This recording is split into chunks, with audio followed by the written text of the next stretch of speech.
Hey everyone, this is Kareem, and lately I've just been getting a lot of questions regarding quote-unquote lighting people up in Sony Vegas. The real term for this is masking, and there's actually a lot more you can do with masking than just lighting people up. So masking allows you to apply an effect to a desired area in your video, and is essentially one of the few things, including keyframing, that truly separates Sony Vegas from basic editing programs such as Pinnacle Studio.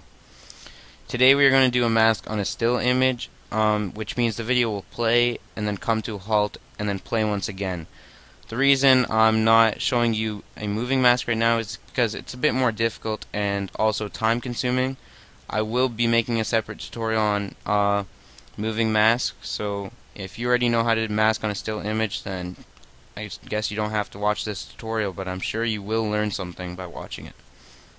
So first you want to open Sony Vegas up and put your clip in, and to find where you want to mask, because you want a clear image, so you want to be able to see every frame or almost every frame. So this scroll bar right here, I'm going to drag it inward so that it magnifies the frames.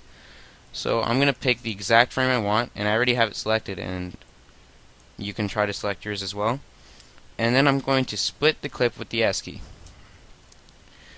Once I've done that, I'm going to save a snapshot to file by clicking the floppy disk above the video preview, and I'm just going to title it mask, and now it appears in my project media. So I'm going to drag that image into my video track and just shorten it a bit, and put it in between those two video clips.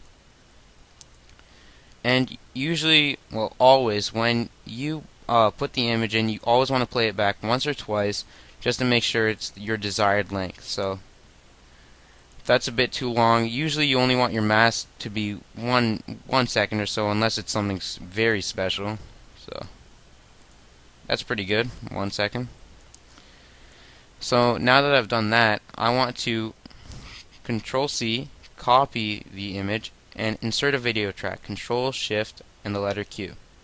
You could also right click and insert video track. Once you've done that, you want to go on the above video track and paste the image right above the image below it. So I'm just going to redo that. There we go. So now that I've done that, I want to go to video event pan / crop for the top image. The reason we applied a new video track is because if we had only put one video track, then whatever you masked was going to be the only thing that was left in your video. So when you have a bottom track and you're masking the top track, it allows there to be a background behind your mask, which is what you want. So I'm going to go to video event pan / crop, and I'm going to enable mask. I'm sorry to those who don't have professional editions of Sony Vegas. You cannot mask without professional editions. So I would just try to go out and get them. They're not that hard. They're all over torrents and stuff. So I'm just going to enable mask, and now you'll notice the properties have all changed basically. So I want to zoom in a bit. You can zoom in by using the scroller on your mouse, but if you don't have one, you can just use the workspace zoom inside the properties, and if you don't have properties, just simply click show properties.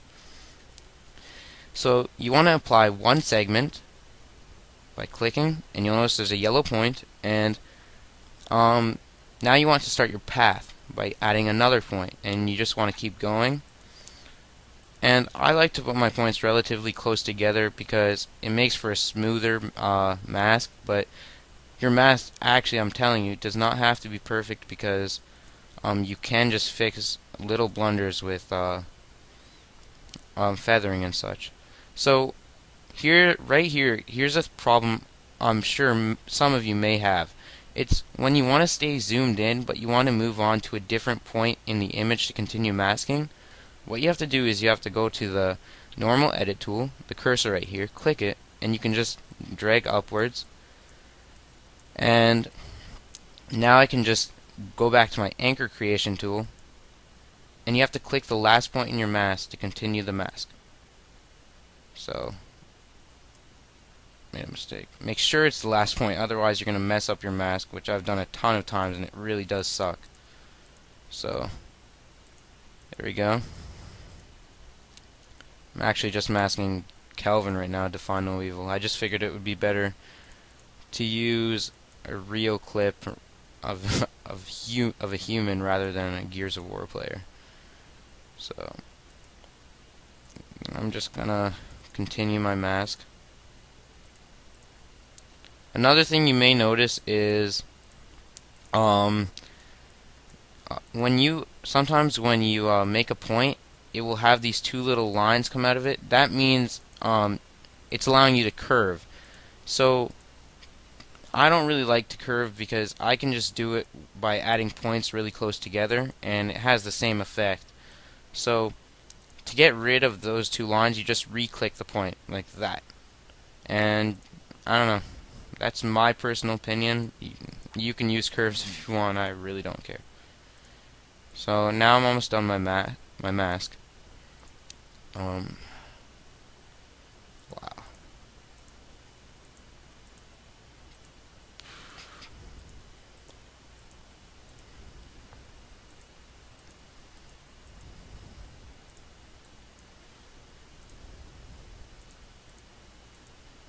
And there we go. So once you've completed your mask, you'll notice that every time you put your cursor on top of a point, the whole thing will highlight in yellow. If it doesn't do that, then you know you've made a mistake. So now that I've completed my mask, I can start fixing things up a bit. So obviously my points aren't perfect, and I want to kind of make them blend with the background more. So this is what feathering's for. So whenever I feather, I always do both, unless it's like a special cause, but I usually always do both. And you always want to feather. It just makes everything way smoother. You don't have to put too much feathering. Usually it's either 2 or 3 for me. So I'll just do 3. And there we go. It's 3% feather. So up here, the mode, you just want to keep it positive. Positive makes it so that only your mask is viewable. If you make it negative, everything behind the mask is viewable. And disabled is just everything is viewable. So I'm going to make it positive. And anti-alias is just to get rid of the choppy lines that will appear in your mask. And there's no reason to have that set as no, so I always have it set as yes. Opacity is obviously just your transparency. And that's about all you need to know for that. So then I'm just going to exit out of this window. And now I can start applying effects. So I could go to video effects now, and I can almost apply any effect to the top track, and it will only apply the effect to Kelvin. Also, if I apply the effect to the bottom track, it will only apply the effect to everything behind Kelvin. That's what I love about Sony Vegas. I'm masking basically. So let's say I just wanted to make Kelvin color up. So I'd go to red midtones maybe. Put on the top track. I'll make it keyframe in. So the first keyframe will be 0, and then maybe a bit after that I'll make it 3, and then go back, add another keyframe near the end, and re-keyframe it back to 0. And now when I play that, and maybe preview half, he lights up and then goes back to normal, and then it starts playing again.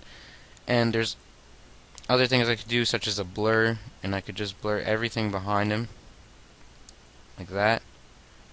And now you'll notice he is the only thing that's appearing in the image, so that's a cool thing you can do with this. He lights up and it goes back to normal. You always want to make sure you're keyframing things in. I actually didn't keyframe that blur in, but if you don't keyframe it, it's going to look really choppy, so you just always want to make sure it's smooth. Also, you can use the video event pan / crop, and right now it's still on the masking tool or the keyframe bar, but you just want to re-click the top keyframe bar, and that takes you back to panning the mask. So I can just move this around, and you'll notice Kelvin will move anywhere I want him to basically, and I can zoom in, and there he is all zoomed in on the screen. So you can basically do anything with masking. if you want to do like simple circle masks, stuff like that, just use the cookie cutter tool. It saves you a lot of time. And that's basically it for masking. I will be making a moving mask tutorial shortly, and that's about it. Subscribe. Peace.